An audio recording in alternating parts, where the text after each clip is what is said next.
Hey guys, here's everything Elon said about SpaceX this week. And moving on to SpaceX, the vice president of Starlink Engineering says we are hiring for many critical engineering roles to develop the technologies for AI satellites in space at our facilities in Austin and Seattle. Solar, process, automation, manufacturing, mechanical, electrical, optics, software. Come build space data centers with great engineers at SpaceX. Elon quoted that saying, "Help take humanity to the stars." And Musconomy reported on the news, and Elon said Austin is great. S.E. Robinson said hiring for orbital data center engineers has begun, and Elon reposted it. And the vice president also said we are also hiring elite engineers at our new 230 megavolt cyclotron facility in Florida, where we are bringing single event radiation testing in-house to accelerate development across all SpaceX vehicles. Elon replied saying not many companies have cyclotrons. And if you're wondering, a cyclotron is a particle accelerator that uses a magnetic field to bend charged particles like protons into a spiral path, while an electric field boosts their speed and energy. Invented by Ernest Lawrence in 1930, it's used for nuclear research, medical isotope production, and radiation testing, like SpaceX's new facility for spacecraft durability. And news that SpaceX is delaying Mars plans to prioritize the moon first. The company now targets an uncrewed lunar landing by March 2027, shifting from its earlier 2026 Mars window. The report says this lets SpaceX test landing precision, autonomy, and operations just 3 days from Earth before attempting Mars. Beth Bezos said Elon is locked in on creating moon-based factories. Elon replied saying mass driver on the moon or bust. And Sam Altman says that orbital data centers will not add meaningful compute for OpenAI in the next 5 years. He said, "I wish Elon Musk luck." Elon said he is right for OpenAI. And Glenn Lockwood says $1,200 a pound is the lowest cost to put anything in orbit. A GB200 rack weighs 3,000 pounds. It will cost $3.6 million to put 72 GPUs in orbit. It will cost $5 billion to put 100,000 GPUs in orbit. That does not include any supporting infrastructure. This is not hard math. Larry Goldberg said this is the nonsense that people write in the senseless attempt to sow fear and doubt. There are so many holes in this post that it shouldn't require thought, so I didn't think about it. Here are the facts. The cost per pound he quotes is for a current Falcon 9. A non-reusable Starship will cost between $225 and $450 rather than the $1,200 he quoted. A fully reusable Starship as it matures will drop that to as low as $5. There is no way any vendor would even conceive of placing a NVL-72 rack into orbit. Such a rack is designed as a liquid-cooled multi-kilowatt processor of excessive size, weight, and prohibitive power requirements with an entirely incompatible cooling system and no radiation hardening. Total cost and redundancy mismatch. Intelligent design choices apply to the type of processing, the heat dissipation methods, power supply, communication, and so on. Rocket science. Glenn Lockwood is no rocket scientist. He is, however, on Blue Sky. Ironic. Elon said bullseye. And John Carmack says 256 terabits a second data rates over 200-kilometer distance have been demonstrated on single-mode fiber optic, which works out to 32 gigabytes of data in flight stored in the fiber with 32 terabytes a second bandwidth. Neural network inference and training can have deterministic weight reference patterns, so it is amusing to consider a system with no DRAM and weights continuously streamed into a level 2 cache by recycling fiber loop. The modern equivalent of the ancient Mercury Echo Tube memories, you would need to pipeline a bunch of them to implement modern trillion parameter models, but fiber transmission may have a better growth trajectory than DRAM does today, so it might someday become viable. Much more practically, you should be able to gang cheap flash memory together to provide almost any read bandwidth you require, as long as it's done a page at a time and pipelined well ahead. That should be viable for inference serving today if flash and accelerator vendors could agree on a high-speed interface. Elon said, "Interesting idea. You could slow down light even more and increase data stored per kilometer by using higher refractive index materials, or just use vacuum, which costs nothing over a longer distance." And Arthur McWater says, unironically, the fastest way to build generational wealth is to liquidate your 401k and dump every dollar of it into SpaceX at the IPO. Look at this interview from early SpaceX. Like, legitimately, this has always been inevitable. It's the iconic interview with Elon wielding a sword. And Elon had a laugh at that one. Moving on to SpaceX, it took 66 years to go from our first flight to go to the moon. Elon says it's time to go back to the moon at scale. Nick Patane said electromagnetic mass drivers on the moon that shoot AI satellites into deep space. This stuff is happening in our lifetime. Whoa. And Elon reposted that. The path to 100 terawatts goes through the moon. Elon said on the moon you can just accelerate the satellites into escape velocities around 2,400 meters per second and there's no atmosphere. So a mass driver works perfectly. And Elon reposted that. And Andrew says, firstly, I'm a huge SpaceX fan. I went to the first Falcon 9 launch and the first Super Heavy. I own more SpaceX gear than anything else. Secondly, I'm a very big space economics geek. I literally wrote a book on space economics. And thirdly, I helped design experiments that ran on the International Space Station. I invested in the first company to run a large language model in space. But seriously, an NVIDIA H100 is on the order of $25,000 plus. Running one 24/7 a year is 6 megawatt hours, which is roughly about $1,000 in Abilene area electricity. Let's call it $900. Swapping a GPU on Earth is minutes of labor. But the plan is to launch the GPU and batteries and solar and radiator and comms and shielding into low Earth orbit, only to have the next gen GPU show up 12 months later with another big performance per watt jump. What problem is put it in space actually solving other than grabbing headlines? Aaron Burnett quoted this saying, assuming this is genuine open-minded curiosity and not just rage bait, I'll engage. The pro data center in space case is simple and is being ignored in this debate opener post. It's represented in Naval's tweet from this morning, where he said there is unlimited demand for intelligence. Elon recently retweeted, space data centers protagonists believe the demand for intelligence is unlimited or effectively infinite from our current vantage point.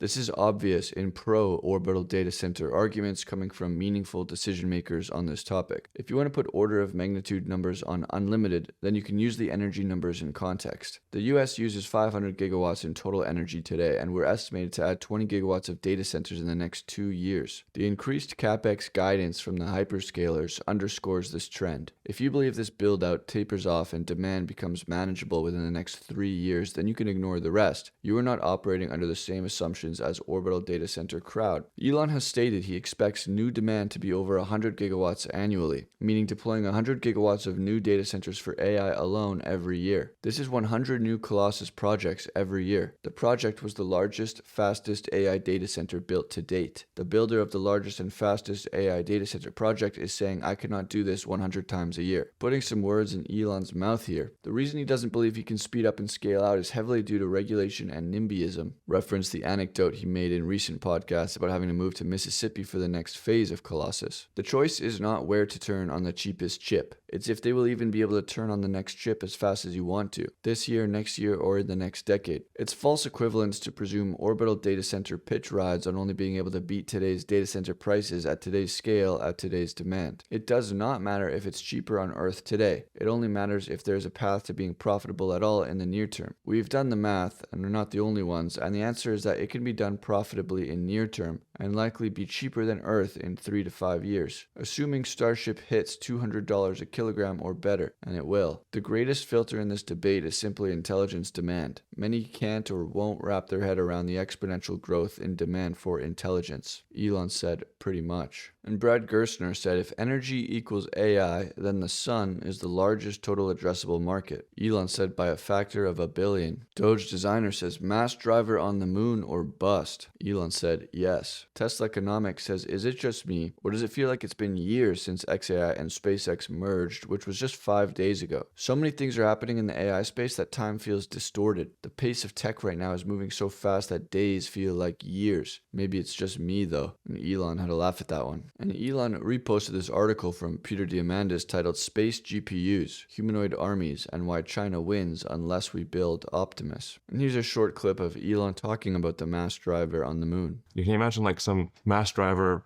that's just gonna like shoom, shoom, like just it's like sending AI, solar-powered AI satellites into space like one after another, like these like at 2.5 kilometers per second.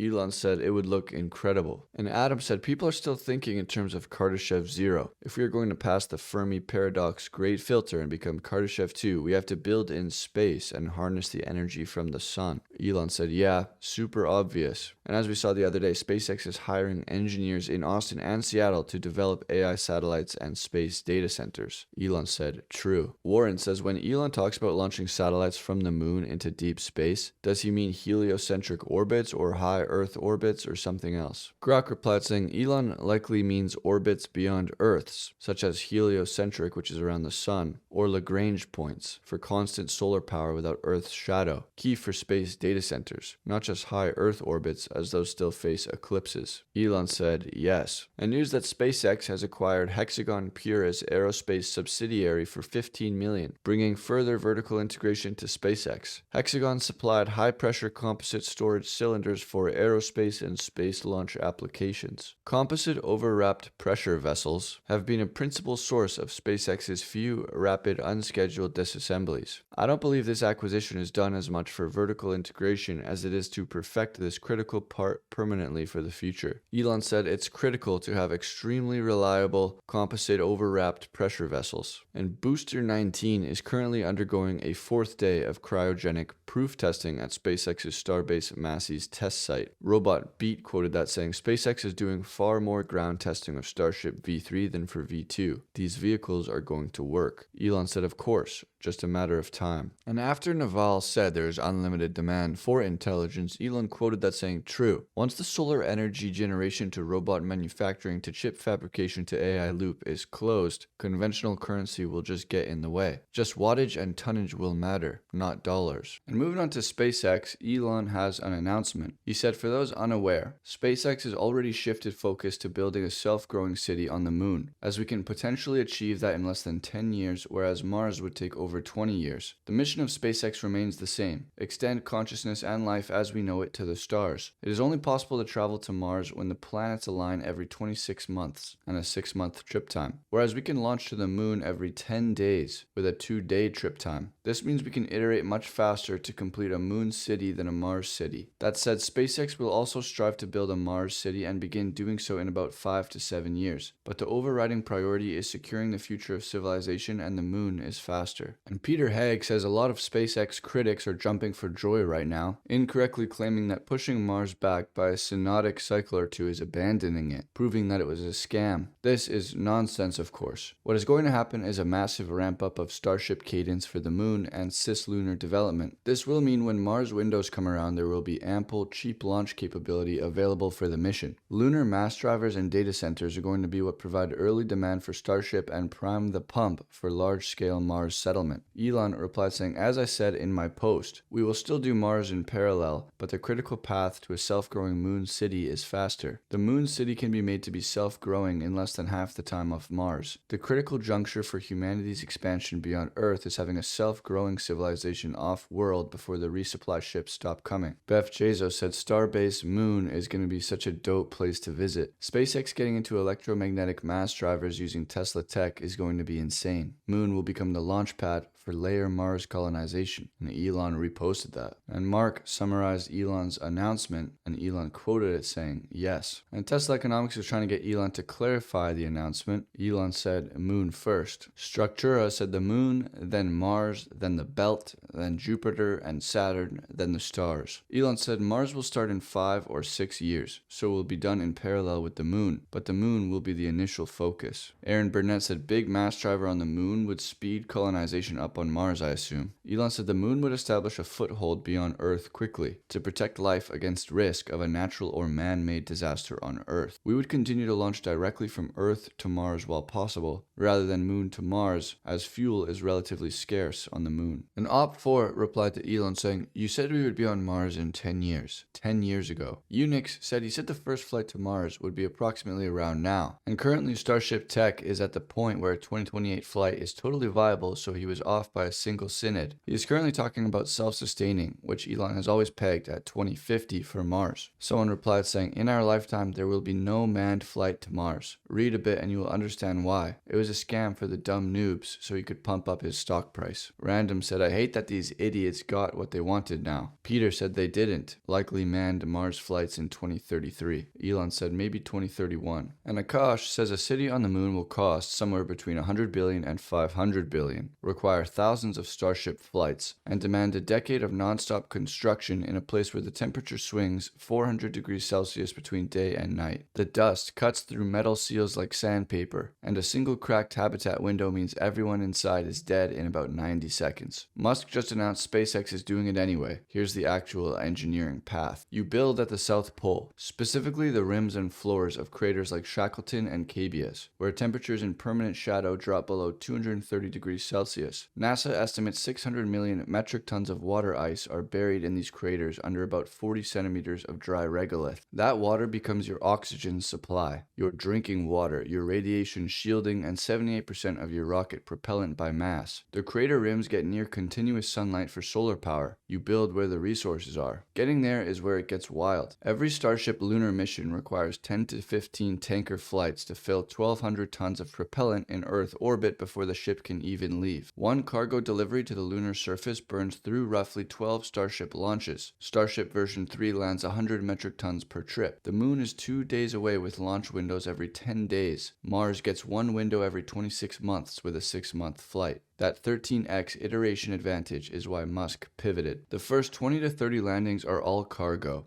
No humans. You're sending solar arrays for the crater rims targeting 100 plus kilowatts continuous, nuclear fission reactors for the 14-day lunar night, in situ resource utilization rigs that mine ice from regolith and electrolyze it into hydrogen and oxygen, pressurized HAB modules, and autonomous rovers that 3D print structures from lunar soil using concentrated solar heat. Each landed Starship also stays as a permanent building, 50 meters tall, 9 meters wide, 1,100 cubic meters of pressurized volume. The International Space Station has 916 cubic meters and took 13 years to assemble. 3 Starships on the surface already exceed that. The economics flip the moment you start producing oxygen on the moon. You stop shipping 78% of your propellant from Earth. Tanker flights per mission drop from 15 to about 4. Every ton produced locally frees up mass budget on the next inbound Starship for more construction equipment, food systems, and mining hardware. The base starts building the base. That's what self-growing means. Compound logistics where each delivery makes the next delivery cheaper. 2027, the first uncrewed Starship lunar landing. SpaceX told investors March 2027. 2028 to 2030 is the cargo buildup. 30 to 50 deliveries, all robotic. In situ resource utilization prototypes go operational. 2030 to 2032, the first crews arrive. Probably 6 to 12 people, 6-month rotations, running equipment maintenance and scaling propellant production. 2033 to 2035, we get permanent population hits 50 to 100. Propellant depot goes up in low lunar orbit so arriving ships refuel before descent. And 2035 onward, the population grows past 100. Agricultural modules come online and the base becomes partially self-sustaining. The unsolved problems are real. Lunar dust is electrostatically charged and sharp as broken glass. It shreds seals, clogs machinery, and embeds in lung tissue. Nobody has a long-duration fix. Radiation on the surface runs 200x Earth's dose. Regolith shelters and water shielding help, but at enormous construction overhead. The 14-day night drops temperatures to negative 173 degrees Celsius and kills all solar power, and the only flight-ready nuclear reactors produce 1 to 10 kilowatts, far below what a growing base demands. What years of 1/6 gravity do to human bone density and cardiovascular systems is completely unknown. SpaceX is valued at $1 trillion and just told investors the moon comes first. They're betting that proving lunar logistics at commercial cadence builds the playbook for Mars. The moon is a 2-day test lab with a 12-day resupply cycle. Mars is a 6-month voyage with a 2.5-year wait if anything breaks. It makes sense. Elon replied saying Starship V4 tanker version will deliver more than 200 tons of propellant per flight, so more like 5 or 6 tanker flights to refill the lunar transit Starship in orbit. Shouldn't be too much of a problem if we're doing more than 10,000 flights a year. And talking about space data centers, Joe Bakhti says by definition, a business model that builds out Kardashev 2 and has a seamless return on investment trajectory is, by human standards, exponential forever. The upper economic limit is roughly 1 trillion times the current global GDP. Sure, then we maybe hit a roadblock to continue to Kardashev 3, but I don't think so. And 1 trillion x 140 trillion is a lot of dough per year. Elon said, yeah. And yesterday we saw someone respond to a critic of orbital data centers, suggesting that they're just grabbing headlines and they don't actually solve any problems. Well, 6 US states now have bills to pause data center construction. New York just introduced a 3-year moratorium. Florida's governor is publicly opposing them. Bernie Sanders wants a national freeze. The same AI infrastructure build-out that's driving over $500 billion in annual capex is hitting a political wall at the local level. Energy costs, grid strain, and community pushback are real constraints. The companies that figure out efficient cooling, smaller footprints, and community benefit sharing will have a massive edge. Sam Corris said, I wonder why orbital data centers are gaining so much traction, and Elon reposted that. Piece of Stream said the biggest advantage of orbital data centers, in my opinion, is hardware distribution. In other words, from power generation to compute to networking, everything is completely independent as one single module, and then millions of those modules come together to form a cluster. This is the single biggest difference from terrestrial data centers, and at the same time it's both the greatest strength and weakness. For data centers, total cost of ownership is important. If the cost of a satellite failing, falling back to Earth, relaunching it at the needed time can be made lower than the cost of a terrestrial data center going down due to failure or having to secure additional resources just for maintenance, then I think that's already sufficient. This is actually a huge statement, LOL. This is exactly the part where I felt Elon's words actually make sense. Also, this is very typical of American-style engineering. While Korean engineering tends to focus much more on optimization, American engineering is overwhelmingly focused on return on investment. That's why Asian side is good at development and manufacturing, and the other side is good at business. Elon said, bullseye. And Aaron says, update. If you're a pro-space data center, you're simply LARPing as intelligent. Unfortunately, we've spent thousands of hours LARPing. If you want a good laugh at how much time we've wasted, you can find our outputs here. Elon had a laugh at that one. And David Goldman says, for everyone who thinks that working on a cyclotron is too boring or not nerdy enough, come join our policy team. And Elon reposted that. And Elon says, such a beautifully simple and light interstate for Starship Super Heavy. And in it first for any Elon Musk company, SpaceX has created its first Super Bowl ad for Starlink. Elon said, most people still don't know that Starlink offers fast, low latency, affordable connectivity almost anywhere on Earth. Jeffrey says it's time to colonize the stars.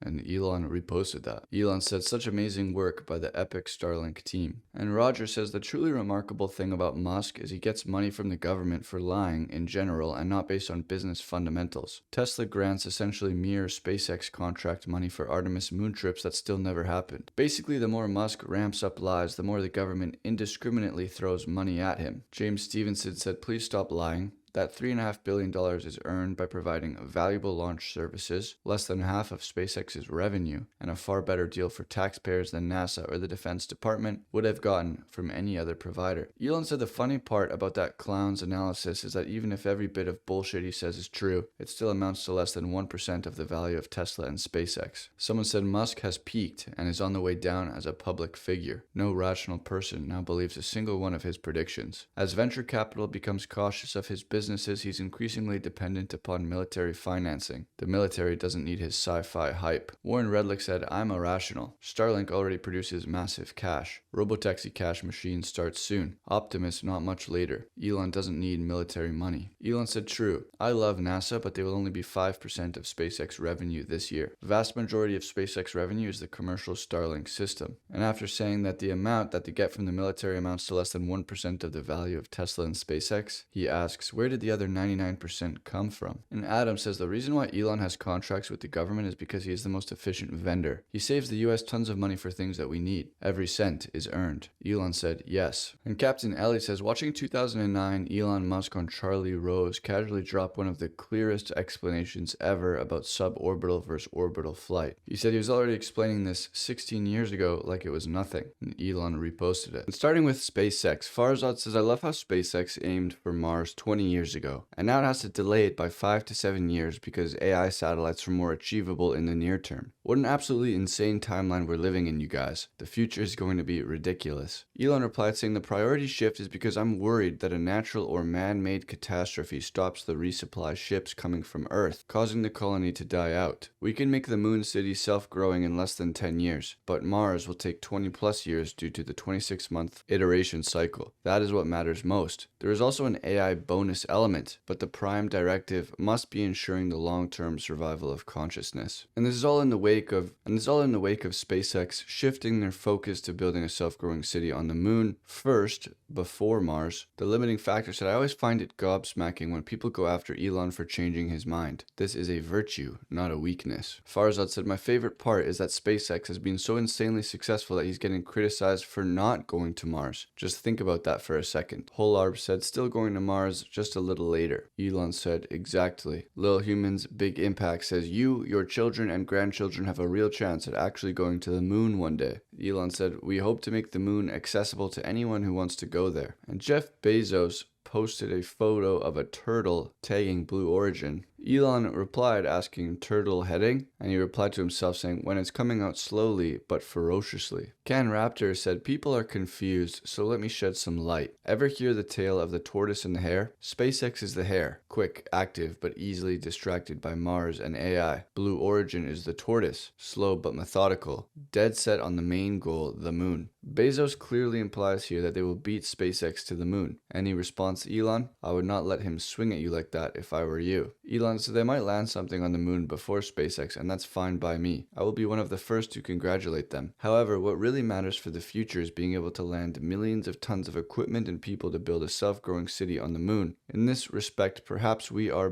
more the tortoise than the hare for now. Genma says, I used to think the moon was a dead end for human settlement. The primary reason was the lack of large quantities of carbon, which is absolutely necessary to sustain organic life, and the near absence of nitrogen is equally problematic. This is why Mars remains the ideal place for an independent human civilization. It has abundant carbon in its atmosphere, accessible nitrogen, and higher gravity as a biological advantage. But AI changes everything. The new priority is harvesting vast solar energy to power terawatts of compute in space, and the moon is the ideal factory for producing solar-powered orbital AI compute satellites.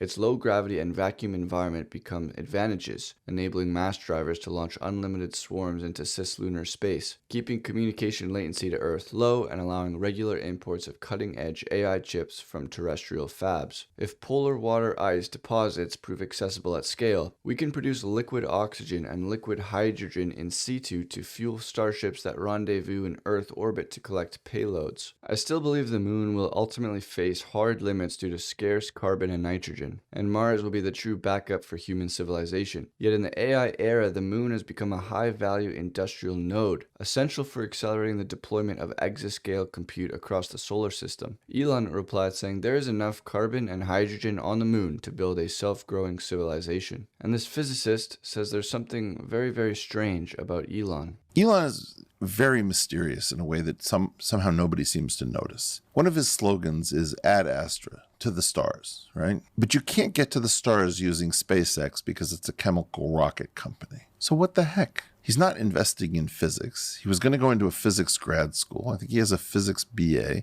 So there's something very, very strange about Elon, which is that he's focused on getting to the stars. He doesn't seem to have any interest in physicists. And he has a chemical rocket company. What's going on? His real space company, I think, is not SpaceX. It's XAI. It's Grok. Wow. Let's break this down a little more. Sure. Look at the logo for Grok. I think it's like a black hole profile. Look at its slogan, to understand the universe. I think he's given up on the corruption of science. He keeps talking about the fact he doesn't like the term researcher. He believes only in engineers. He's constantly really running down scientists. Now, I don't think he doesn't believe in scientists. I think he thinks that science has gotten corrupted and he doesn't want to deal with it. And I think what he's doing is he's building Grok to do science in a time when humans are too corrupt to be truthful and real. Warren Redlich quoted that saying, it's not mysterious that Elon expects Grok to solve physics. He says that. That doesn't mean he expects it to solve warp drive or break the laws of physics. Consciousness can reach the stars without faster than light travel. It will seem slow to us, but fast on cosmic timescales. Corruption of science is not the problem. Elon isn't interested in scientists and researchers because they don't get things done. Engineers get things done. Elon said, expand consciousness to the stars to understand the universe. The limiting factors for discovering exploring new physics are colliders and telescopes, which move at the speed of a committee of governments. That is why I decided against a career in physics, even though I love physics. What can be learned on Earth is insignificant compared to what can be learned beyond Earth. And after all the critics came out after SpaceX shifted their focus to the moon, Aaron said, what I've learned today is that making humanity multiplanetary is kind of a thankless job. And Elon had a laugh at that one. And Aaron also says that the dollar per ton to lunar surface will be a fun metric to track over time, as SpaceX makes the moon accessible to anyone who wants to go there. Elon said that is the key figure of merit. So here's SpaceX's plan laid out by Stephen Mark Ryan. Number 1, create off-site backups of humans ASAP to ensure the survival of consciousness and life. Number 2, use Grok to better understand the universe and discover new physics. Number 3, extend consciousness and life to the stars. Any questions? And Elon reposted that. SpaceX is now shifting their priorities into building a moon base, doing so in less than a decade. This proposal from the International Space University involves converting a Starship into a lunar base, Skylab style. Starship's 1,000 cubic meters of pressurized volume would result in a copious base. Elon said this will be so awesome. Elon says SpaceX will build a system that allows anyone to travel to the moon. This will be so insanely cool. And Mars too. And this article is titled, Why Would Elon Musk Pivot from Mars to the Moon all of a sudden? But I actually think they changed the title of the article in the last couple hours, because when I looked at this earlier, I'm pretty sure it was titled that Elon Musk has given up on Mars. So Eric Berger captioned it saying, I'm sorry, what? Brett Winton said, imagine ability to get to develop Mars quickly is a cumulative sum function of free cash flow available to fund launches to Mars times cost to loft a rocket to Mars. And prior to recognizing the AI orbital compute opportunity, solving for free cash flow generation to throw at Mars results in an optimization where time to develop Earth satellite servicing for Moon is riskier and by no means dominates continuing Earth-based launch development. Wrapping it some simple math constellation maintenance and servicing of Starlink can be achieved with 100 to 200 Starship launches annually, incurring $2 billion in costs versus a $300 billion Starlink revenue opportunity. If rather than throwing the cash flow at Mars, one were to invest in the Moon, you could lower the cost to service the constellation to $200 million, but that wouldn't meaningfully increase capital available to launch towards Mars, but would certainly set back the timeline. All of this is conditioned on the demand elasticity curve for Earth bandwidth that asymptotes off as you get into the multiples tens of thousands of satellites. The curve for AI orbital compute extends a lot further, perhaps to infinity and beyond. Designing to max cash flow to Mars with a very different understanding of the size of the Earth constellation satellite market results in a different optimization. On the Earth-based Starship cost structure, the cost to service AI orbital compute at anticipated medium-term size runs to $40 billion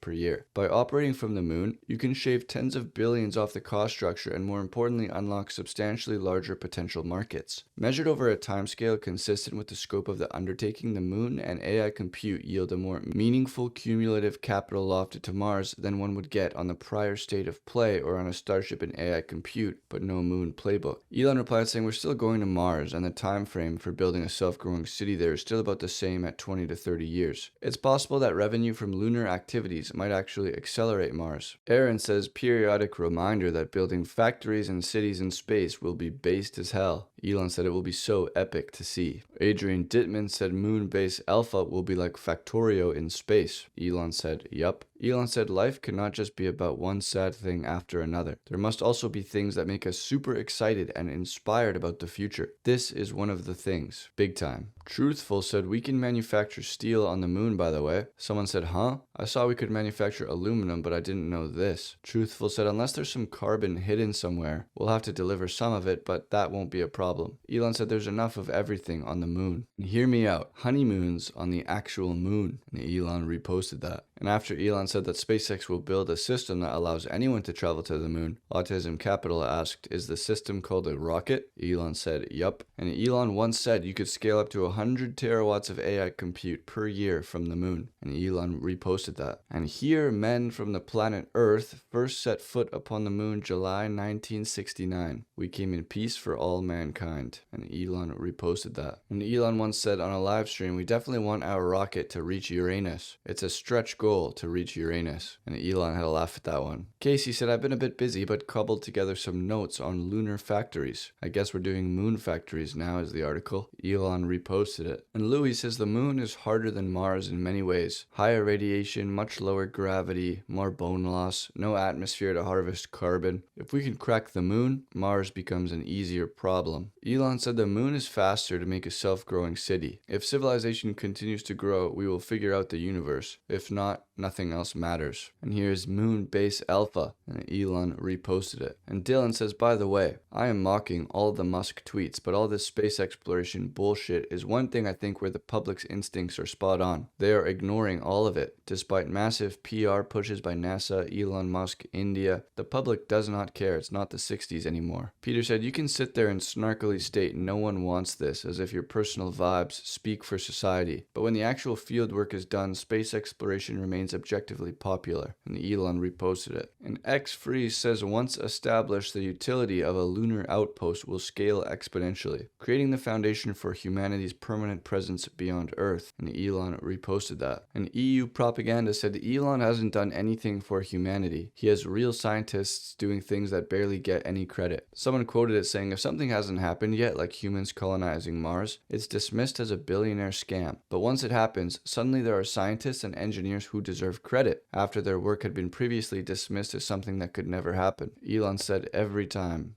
And next big future said SpaceX Starship V4 tanker should be ready in 2027, which should reduce the number of tanker refills for lunar missions down to 5 or 6. If 1,200 to 1,400 flights out of 10,000 per year were used for lunar missions or refuelings, then this would enable 200 full lunar missions delivering over 40,000 tons to the lunar surface. Elon said, yeah. And because of Starlink, the first person has live streamed the legendary ice wall in Antarctica. Starlink is a game changer for the streaming industry. Elon said this video was live streamed from Antarctica using Starlink, but readers added context saying the author of the video clearly says that he is streaming from Patagonia, which is a region in South America. This stream is not from Antarctica. And here's an interesting story about how Elon Musk ambitiously skipped to the last step when trying to land on a barge with a rocket, proving supersonic retropropulsion worked. Dr. Phil Till knew someone working on a supersonic re-entry program at NASA at the time who was shocked Elon was able to skip ahead, thus canceling their need for the program. Failing fast and forward not only saves so much money, but is more efficient and skips over steps you might not need. This lesson could even apply in your own life. He said, but that darn Elon just went and tried it and it worked, and they canceled our whole program. And Elon reposted that. And here's some grok imagined creations of civilization on the moon, as Elon calls it. And India's Gujarat state has signed a letter of intent with Starlink to provide high-speed satellite-based internet connectivity across remote and underserved regions. And Elon reposted that. He also reposted this announcement of the deal. And wow, Elon Musk, who is hated in Europe, did more for Ukraine within a week than France, who acts like the defender of the continent, did in 4 years. And Elon replied with a heart. And the UAE has just partnered with SpaceX's Starlink to bring high-speed internet to 100 remote schools worldwide, enabling online learning and global opportunities. It will provide education to more than 100 very remote villages in the world via digital school. And the digital school aims to expand access to high-quality online learning for students across the globe. And Elon reposted all of that. And SpaceX just shifted its #1 priority to building a self-growing city on the moon. Not a base, not an outpost, but a city. Here's why it makes sense. You can launch to the moon every 10 days versus every 26 months for Mars. It's a 2-day trip versus 6 months. That means hundreds of iteration cycles before you could even attempt the same thing on Mars. And today Elon followed up saying SpaceX will build a system that lets anyone travel to the moon. The engineering logic here is sound. Build fast, learn fast, then go further. And Elon reposted it. Brett Winton said, on Earth, the data center build-out is subject to backwards cost scaling. The 100th gigawatt deployed will almost certainly be more costly, complex, time-intensive, and subject to negotiation than the first. In space, the opposite. The 100th orbital gigawatt could be 1/3 as costly as the first. Elon said ARC has great insights. And Matthew says Elon has a dream of leveraging SpaceX's dominant position position in space launch into monopolizing data centers and AI. We shouldn't let him do it. Larry Goldberg said this idiot would halt our leading innovator, which would permit the only credible competitor, China, to win. Absent Elon and SpaceX, China would absolutely swamp US in space. Last year, China had 90 successful launches to orbit. The US, without SpaceX, had 10. China, 90 to US, 10. That's a 9-to-1 advantage. Even in mass to orbit, China beat the US by 2 to 3 times more payload mass to orbit. With SpaceX, the US whipped China 176 to 90 launches and 9 times more mass to orbit. In humans to orbit, China lifted 6 to orbit, while the US without SpaceX lifted 0. SpaceX lifted 16 to orbit. Elon has never spoken of monopolizing any market and has always welcomed competitors. It's high time competitors took up the cudgels and challenged him, but we shouldn't let him. Is no way to create that competition. It takes us down a slippery slope. Elon said SpaceX even launched competing satellite constellations with no markup. Same price for all. And Elon shared this again today, how Tesla and SpaceX have helped their competitors in the past. Nothing any of his companies have done have been to stifle competition. He said, in fact, we've done the opposite. Tesla has open sourced their patents. SpaceX doesn't use patents. And at Tesla, we made our supercharger system open access. We made our charger technology available for free to the other manufacturers. No walled garden. We could have put a wall up, but instead we invited them in. Elon said, yeah. And Scott Manley says, so based on the SpaceX FCC filing, here's a sun-synchronous orbit halo and multiple 30-degree low Earth orbit shells. Trevor said, can you please do one with satellites to scale? David said, you wouldn't even be able to see the satellites. Elon said, yeah, the satellites are actually tiny. And about the self-growing city on the moon, Tetsuo said, most people don't realize how close the engineering already is. Using the XAI API, I compiled every peer-reviewed study, mission result, and hardware spec into one document. Here's what the data actually says. The math. Elon's core argument, we can launch to the moon every 10 days, a 2-day trip. Mars is every 26 months, a 6-month trip. We can iterate much faster. Starship lands 100 metric tons per flight. At 10 to 20 lunar flights a year, that's 1,000 to 2,000 tons of infrastructure annually. That's enough to build a city.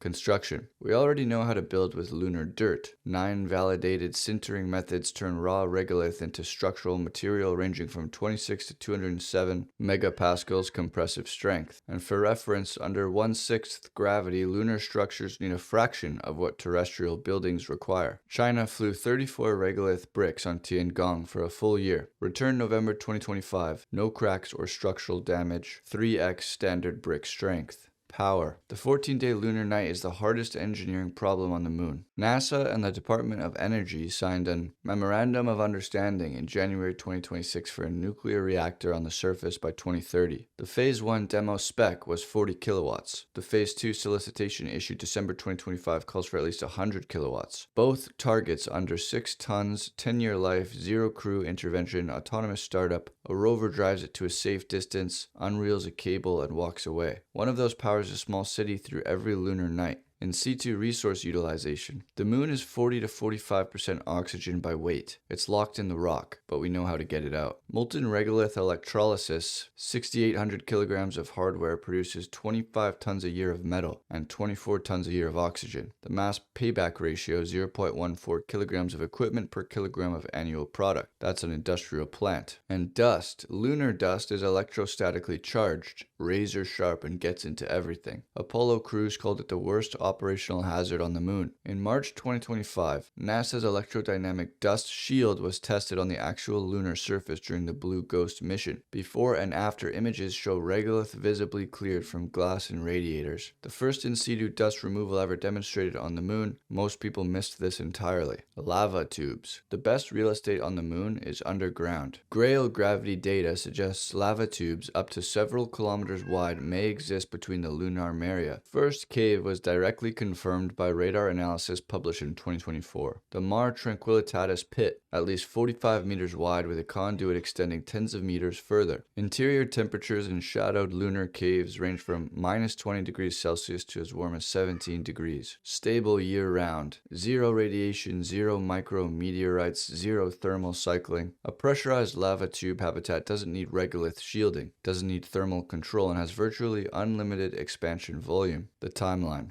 Elon Elon said less than 10 years. Here's what that looks like with the hardware that exists today. From 2026 to 2028, we get robotic cargo flights, 5 to 10 starships pre-positioned 500 to 1,000 tons, a nuclear reactor, in situ resource utilization, pilot plant, all before the crew arrives. From 28 to 29, we get the first crew landing to a turnkey site. Monthly cargo flights continue, 20 to 40 people. 2030 to 2032, we get 100 to 200 residents. Industrial oxygen and metal production, 3D printed campus. Propellant production begins. 2033 to 2035, we get 200 to 500 plus people. Propellant self-sufficiency, a lava tube outpost, a functioning city. China's International Lunar Research Station is in active construction phase. The joint Russia-China nuclear power station planned for 2033 to 2035. Chang'e 7 launches this year with a permanently shadowed region hopper. A Trump executive order in December calls for a permanent lunar outpost by 2030. NASA Administrator Isaacman is accelerating commercial partnerships. The South Pole is a strategic race, and SpaceX just entered it as a city builder. A year ago, Elon called the moon a distraction. Now it's the overriding priority. What changed isn't the destination. It's the realization that Starship's 100-ton payload class, combined with in situ resource utilization and nuclear power, makes a self-sustaining lunar city achievable this decade, not next. The full technical reference is linked in the comment below. It's the most comprehensive single document that you will find on what it actually takes to build a permanent settlement on the moon. And Elon replied saying reactors aren't needed, just solar power and batteries. And Christian says Starship will be able to do both the moon and Mars. The destination, as I wrote in Rocket Dreams, doesn't matter as much as the means of ascent. The good news is we're going. And Elon reposted that. And there is a Cybertruck on the moon. And in a recent interview, Elon said that Earth is the bottleneck to scaling AI in space. It's harder to scale on the ground than it is to scale in space. You're going to get about 5 times the effectiveness of solar panels in space versus the ground, and you don't need batteries. I almost wore my other shirt which says it's always sunny in space. In 36 months, the most economically compelling place to put AI will be space. Once you start thinking in terms of what percentage of the sun's power are you harnessing, you realize you have to go to space. And Elon reposted that. And Edward said if you don't want Elon Musk to leverage SpaceX into a total monopoly over the entire space industry, do it by executing better than him and beating him fairly in the arena. Using regulations to batter SpaceX into pieces is self-defeating and lame. Elon said exactly. Matthew is incredibly deceptive and lacks any journalistic integrity. There is nothing monopolistic about rockets, any more than there is about aircraft. Just a matter of making the best product. And SpaceX said cryo-proof operations complete for the first time with a Super Heavy V3 booster. This multi-day campaign tested the booster's redesigned propellant systems and its structural strength. Elon said Starship's Super Heavy testing. And despite 30-knot winds at the Allen Hills, Antarctica, where ice cores up to 2.7 million years old have been found, Starlink continues to give the NSF-supported Coldex team unprecedented connectivity, and Elon reposted it. And yesterday at the XAI all-hands meeting, Elon lays out the blueprint on how XAI and SpaceX are getting to 1,000 plus gigawatts per year and beyond. In the grand scheme of things, when you look at how much energy Earth is actually using for civilization, we're only right now using, call it roughly 1% of the potential energy of Earth. And if we wanted to use even a millionth of the sun's energy, that would be roughly 1 million times more energy than civilization currently uses. The only way to access that energy, the energy of the sun, is to extend beyond Earth. Earth is really a tiny, tiny dust mote in a vast darkness. The sun is 99.8% of all mass in the solar system. So you have to expand beyond the tiny dust mote that is Earth to make any significant dent in using the sun's energy. Like I said, you'd have to expand roughly 1 million times just to get to 1 millionth of our sun's energy, and then going beyond that, extending to the galaxy, and maybe someday even to other galaxies. So the next step beyond Earth data centers is our Earth orbital data centers, and we'll be launching with SpaceX orbital data centers at the 100 to 200 gigawatt per year level. Not cumulative, I mean per year. And ultimately, we see a path to maybe launching as much as a terawatt per year of compute from Earth. But what if you want to go beyond a mere terawatt per year? In order to do that, you have to go to the moon. So by having factories on the moon, building AI satellites, and having a mass driver, which is the kind of thing you really only learn about or read about in science fiction, but we're going to make it real. we're actually going to have a mass driver on the moon. And if you do that, you can go several orders of magnitude greater. You can go to 1,000 gigawatts or more per year, and ultimately get to maybe a millionth and then 1,000th and maybe even a few percent of the sun's energy. It's difficult to imagine what an intelligence of that scale would think about, but it's going to be incredibly exciting to see it happen. I really want to see the mass driver on the moon that is shooting AI satellites into deep space. It's going like shoom, shoom, just one after the other. I can't imagine anything more epic than a mass driver on the moon and a self-sustaining city on the moon, and then going beyond the moon to Mars, going throughout our solar system, and ultimately being out there among the stars and visiting all these star systems. Maybe we'll meet aliens. Maybe we'll see some civilizations that lasted for millions of years, and we'll find the remnants of ancient alien civilizations. But the only way we're going to do that is if we go out there and we explore. And this is the path to making it happen. Thank you.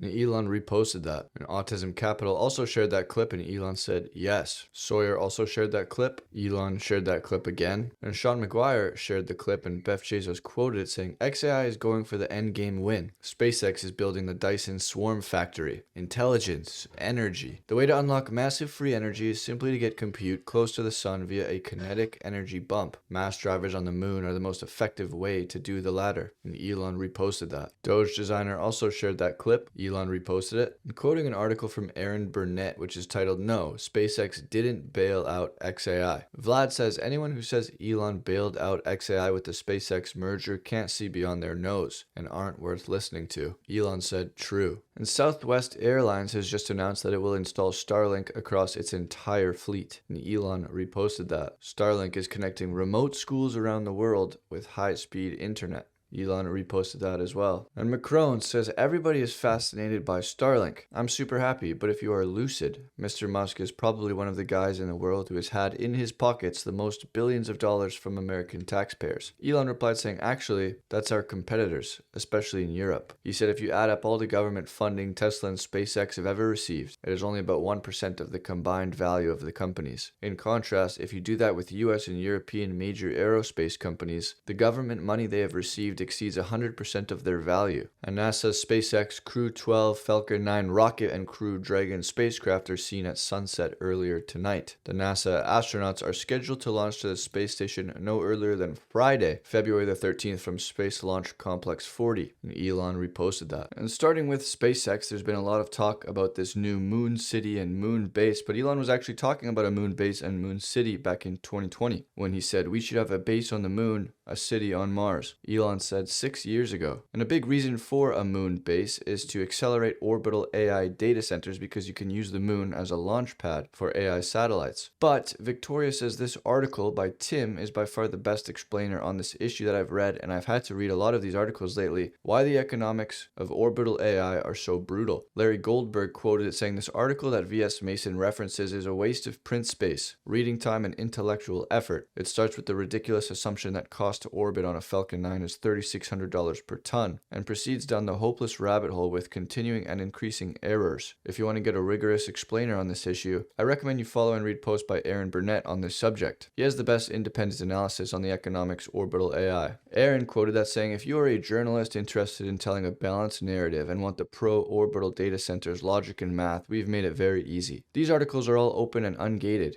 You can just grok them if you need help parsing the numbers. Please take time to understand the math and physics behind the pro case before publishing the skeptic case as fact. And Elon reposted this. He said, we take pride in anchoring our analysis in physics and math. We also try to communicate any assumptions when made. We welcome genuine feedback. It's worth noting that we layer on a lot of conservatism in our timelines. I wouldn't be all that surprised that Elon and others make our predictions look stupid. And Elon reposted that. And Paul Graham says, when I was a kid, I genuinely believed this was where we'd all be living by now. Do kids today have some sci-fi vision of the future, or was that just my generation? And Elon replied to that saying, the maths and difficulties difficulty required to build a space habitat like that is extreme. Far better to have a base on the moon and city on Mars. Elon said that in 2023. Joel replied saying, "On this, Elon, I think you are 100% wrong. You need to move the same amount of mass to make a Mars habitat, and you can't get 1G on Mars, which may be needed for multi-generational human life." Joel is referring to the problem of gravity. But Devin quoted Joel, saying, "When someone I know to be smart and knowledgeable says something that seems off base and wrong, then I try to assume there's some part of their ideas that I'm not understanding. So help me out here, Joel. My notion is that Martian cities, at the first Martian cities, will be underground. That still requires you to lift your entire tech stack off Earth, at least eventually, because any extraterrestrial society needs that. But what you don't have to do is refine a whole bunch of high-strength building materials, which at first you can only do on Earth, then lift them out of the gravity well to actually build your wheel or can city out of. That's more mass that a Mars city simply doesn't require you to bring with. I'm not saying I believe that rings and cylinders are impossible or impractical. Far from it. I think they are necessary and inevitable, but I think they impose additional challenges which will take more time to solve, and the whole thing seems a lot easier when you can mine and refine building materials off Earth. The only way that I can make your assertions make sense in my head is that if you are assuming that both can cities and Martian habitats come after the mining and refining economies are moved off Earth, so the only mass lift you are considering is the actual tech stack and people. Also, do you know of any direct evidence, one way or the other, about the long-term effects of 1/3 gravity? Because I surely don't. Elon said you need to get mass from a substrate, like the moon or Mars, to grow a major civilization, which obviously requires vast amounts of mass. It is extremely inefficient to keep moving the mass out of some planetary gravity well to grow, and the asteroid belt is too far away and too spread out. Once you have von Neumann machines like Optimi on a major mass substrate, they can convert that local mass to civilization very efficiently. Paranoid Dream replied saying, "Optimus is the key." Elon said it really is. And PC Pete says not to be a puddle fish, but why not first figure out how to establish permanent self-sustaining colonies in Antarctica? It's about as cold as Mars, but has easy access to oxygen, abundant sources of water, radiation shielding, more frequent launch windows, cheaper. Elon replied saying, "Expansion of consciousness to understand the universe is the reason." And Vittorio said, "I don't think people understand what the XAI all-hands meeting means. If SpaceX starts deploying orbital solar-powered compute at the rates Elon said, it would more or less look like this. In year 1, 100 gigawatts, roughly 1% of Earth's total energy capacity. In year 2, 300 gigawatt cumulative, 3% of Earth. By year 5, it'll be 3.1 terawatts, a third of Earth's entire grid. In year 10, 39 terawatts, 4x every power plant on the planet combined. Between year 10 and year 13, autonomous lunar factories come online. Year 13 is 144 terawatts, 16x Earth. Mass driver construction accelerates. Year 15, 500 terawatts, 56x Earth. Between year 15 and year 20, mass driver operational, launching AI satellites from the moon one after another. By year 30, we get to 16 million terawatts, 1.8 million times Earth. This is the conversion of the solar system into a compute substrate. The rockets, the satellites, the lunar factories, the mass driver, the AI running on all of it, all done by the same dude on a civilizational run. Elon said, "That's why I say the system won't use dollars as currency in the future, just mass and energy." And a few days ago, Elon said SpaceX will build a system that allows anyone to travel to the moon. Peter Diamandis said, "Can I put down a deposit yet, Elon? I forget about suborbital or orbital flights. I want my lunar vacation." Elon said, "Let's get Starship V3 flying repeatedly, and then sure." And the information says how SpaceX can realistically scale to 1 million satellites in orbit. It'll be their satellites, but they don't have to put them up themselves. They can outsource. There's going to be many rockets going up, and it'll be a daily occurrence. Aaron Burnett said, "Listen, I don't normally make guarantees, but I feel confident in saying there is 0% chance that SpaceX outsources launches for its own constellation." And Elon had a laugh at that one, in agreement. And no more waiting for high-speed internet. Starlink has removed waitlists for Starlink in every country where Starlink is available today. And Elon reposted that. And news broke that SpaceX is said to weigh dual-class IPO shares to empower Musk, essentially giving Elon total control over SpaceX, similar to the ways that Google founders use these shares to gain total control over Google, and how the Zuckerberg family has total control over Meta. It makes it so nobody could hijack control of the company through buying shares in the public markets. I like Tesla's quoted saying, "I would give him 100% control of Tesla and SpaceX if we were building a robot army and autonomous world. Nobody I trust more than him for that." And Elon replied with a heart. And data centers now account for 7% of US electricity electricity demand. Galley said the case for orbital data centers. Elon said, yeah. And yesterday we saw Elon and Aaron sort of making fun of this idea that SpaceX would outsource the launch of their own constellations. Elon said today, outsourcing is impossible when the rest of industry will do less than 10% of SpaceX's mass to orbit. And Sawyer Merritt says, breaking. SpaceX has officially announced that Starlink now has over 10 million customers, up from 9 million in December and 8 million in November. Starlink added over 19,000 new customers on average per day since they hit 9 million customers. The first Starlink version 3 satellites are expected to launch later this year, which will bring gigabit connectivity and 20x capacity. Sean McGuire said, and this is still pre-Starship era. Richard said, post-Starship the numbers will go insane. Not just internet, but also AI inference. I finally did some thinking about data centers in space. Most people don't understand how insane the advantage is. Solar straight to compute properly matched will be cheaper than terrestrial. Elon replied saying, and whereas increasing electricity output terrestrially gets harder over time, it gets easier over time in space. And Aaron Burnett said 10 million customers and we still have another 40% of the constellation to update to V2 Mini, then V3 beyond that. Elon said V3 is on a whole new level, and it's 10 million active users across 160 countries. And while you were sleeping last night, SpaceX sent astronauts into space, and Elon reposted that. Jared Isaacman said, a great morning for human spaceflight. Congrats to the team at NASA, SpaceX, and our international partners who worked tirelessly to launch Crew 12 safely on a journey to the International Space Station. If this is what is possible today, imagine what tomorrow will bring. Elon reposted that as well. And there's Dragon separating from Falcon 9's second stage. And NASA gives you a link to watch whether you're watching with or without a Valentine. And Eric Berger said, yikes, NASA couldn't even complete a test of the Space Launch System rocket's ground system seal for liquid hydrogen because something else broke with the ground systems. And they wait until 8 p.m. Eastern Time Friday to send an update on something they knew last night. Ryan said Starship 36 destroyed SpaceX's static fire facility. They built, tested, and static fired on a working backup 55 days later. It's been 1,186 days since Artemis 1. Elon said speed is the ultimate defensive and offensive weapon. And SpaceX says Falcon is the first orbital-class rocket capable of recovery and reuse. The first stage booster supporting this mission will complete the first landing at Landing Zone 40 at Cape Canaveral, our newest recovery site. Elon reposted that. And Hayden Field says former XAI employees told us that this week's restructuring followed tensions over safety and being stuck in the catch-up phase. Some quotes from the employees say safety is a dead organization at XAI. There is no safety team on the organization chart. There is zero safety whatsoever in the company, not in the image model, not in the chatbot. XAI engineers immediately pushed to production. You survive by shutting up and doing what Elon wants. Elon replied saying because everyone's job is safety. It's not some fake department with no power to assuage the concerns of outsiders. Tesla has no safety team and is the safest car. SpaceX has no safety team and has the safest rocket. Dragon is what NASA trusts most to fly astronauts.